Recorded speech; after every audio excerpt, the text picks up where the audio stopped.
capítulo 3 vamos a iniciar el barroco del siglo XVII en concreto. Vamos a hablar de la arquitectura, vamos a ver un poco las diferencias que hay con respecto al Renacimiento, sobre todo en cuestiones formales, ya que la base continúa y sigue siendo el humanismo que dio lugar bueno, al desarrollo de un arte bastante diferente al medieval. Como hemos visto en el módulo también hay un cambio de poderes, hay un cambio significativo en las tipologías arquitectónicas y un largo etcétera. La primera obra que vamos a ver es... perdón. La primera obra que vamos a ver es esta obra de San Carlos de las Cuatro Fuentes, de Francesco Borromini, que establece o marca las pautas, sobre todo de la fachada, de lo que será la fachada barroca. A simple vista apreciamos una diferencia significativa, pero también apreciamos bastantes elementos comunes, ¿no? Como es la utilización de elementos clásicos, como son las columnas. En este caso mantenemos el orden de una especie de orden jónico, con pilastras lisas. Seguimos apreciando divisiones en dos niveles, como una balaustrada que divide los dos niveles, pero la diferencia principal, además bastante condicionada en esta iglesia por, por la forma en chaflán, ya que se encuentra en una esquina, ¿no? En una esquina. Es importante apreciar, como decía, el movimiento que tiene la planta, es decir, la alternancia de elementos cóncavos y convexos que animan, dan un movimiento y además potencian mucho lo que va a ser siempre un elemento común en el barroco, que es el claroscuro, ¿no? El producir en base a esos relieves diferencias entre luz y sombra que hacen que el valor claroscurista adquiera valores teatrales, ¿no? Adquiera aspectos teatrales incluso.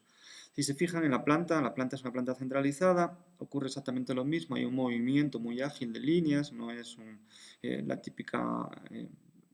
recordar que en el Renacimiento la planta centralizada era generalmente circular, en este caso es oval, pero no es un óvalo simple, sino que es un óvalo que va alternando curvas cóncavas y convexas. Y digamos que esto sería una de las grandes aportaciones en la arquitectura de Francesco Borromini, es decir, aportar en cierto sentido movimiento, ¿no? Movimiento y teatralidad. Por lo demás, se aprecia también elementos como la ruptura del frontón, el voladizo de la parte superior de la fachada, se interrumpe por un espejo, ese elemento arquitectónico se llama espejo, sujetado por unas figuras escultóricas, es decir, la teatralidad y la espectacularidad, como no, es algo que preside este tipo de obras arquitectónicas. Si, por ejemplo, observamos esta obra, esta fachada de Santa María del Apache de Pietro de la Cortona, vamos a apreciar una mayor simplicidad, una mayor simpleza, pero observamos, aunque de una manera mucho más evidente, ¿no?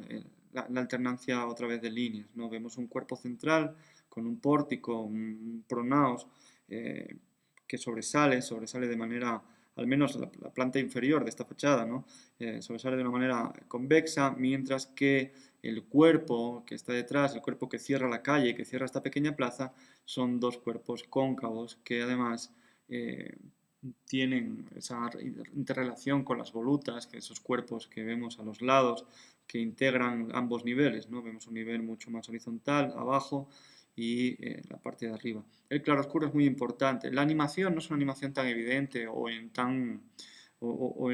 un tramo tan corto como ocurría con la iglesia de Borromini, pero básicamente sigue siendo lo mismo. Podemos decir que es una obra mucho más clasicista, de líneas más puras, si nos fijamos pues, en las pilastras, cómo van asociadas dos a dos.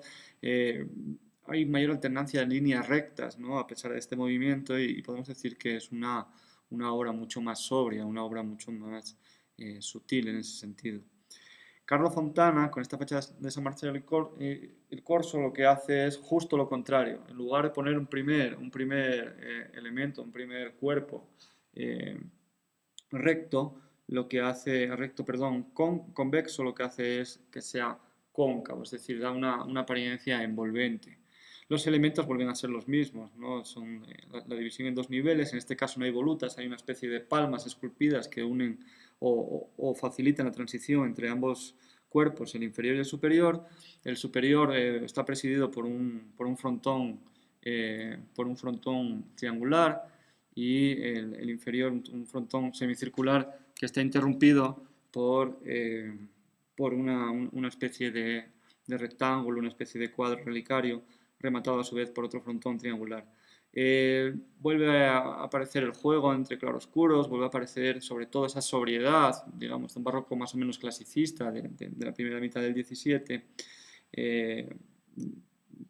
aunque esta obra es de finales del 16, pero ya sienta las bases de lo que será la arquitectura barroca clasicista y sobre todo esa originalidad, ¿no? Fíjense como casi todas las obras que hemos visto hasta el momento lo que hacen son cerrar espacios urbanos, ¿no? Cierran plazas, terminaciones de calles, etc. Entonces, la relación que establecen con el entorno es súper importante, es decir, se integran perfectamente con la calle donde está y no pierden en ningún momento el sentido de escenografía, ¿no? Es decir, de completar un poco esa apariencia urbana, aprovechar esa capacidad de representación, en este caso de la iglesia, ¿no?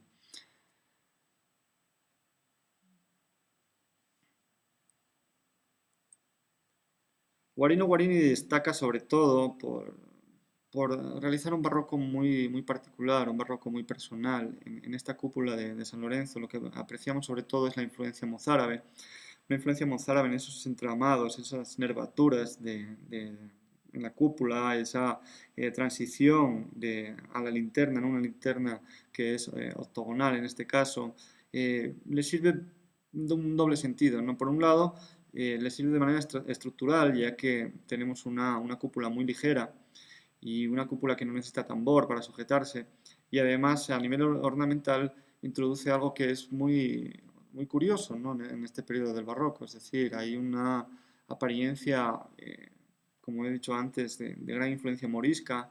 Guarino Guarini estudió bastante el arte español de la época islámica y es un guiño o al menos una utilización con sabiduría de elementos que son un poco externos, ¿no? Y no tan de influencia clásica como viene siendo lo habitual, ¿no? En el barroco. Mansart establece una tipología, bueno, François Mansart es uno de los arquitectos más influyentes dentro del barroco francés, establece una tipología de iglesia francesa. La arquitectura francesa del barroco destaca sobre todo por los grandes palacios, pero en el caso de las iglesias la reglamentación era muy clara, siempre iban a tener dos niveles o tres a lo sumo, si tenían dos niveles tenían que ser rematados con una cúpula. Si observan esta cúpula, tiene rasgos muy franceses, como es la alternancia entre columnas y vanos cuadrados, vanos rectangulares, que es un elemento muy común del barroco francés. La transición resulta convoluta, los dos niveles, se aprecia quizá una estructura más neta, un volumen mucho más sencillo, mucho más simple. Sigue habiendo claroscuro, evidentemente, sobre todo en el pórtico de acceso, en esa, eh, en ese emparejamiento de columnas y en ese relieve, ¿no? En ese sobresalir que tienen los elementos, pero es mucho más claro, es mucho más limpio, es mucho más diáfano, es muy diferente al barroco que estábamos viendo en Italia. El rasgo distintivo siempre es ese clasicismo estricto que veremos que en el siglo XVIII con el neoclasicismo va a triunfar bastante y sobre todo esas cúpulas tan características del barroco francés con esos elementos tan comunes, ¿no? Esos tejados grises y sobre todo esa alternancia de vanos, ¿no? Que le hace parecer cúpulas no demasiado pesadas, sino cúpulas más o menos ligeras, ¿no? Y bastante decorativas.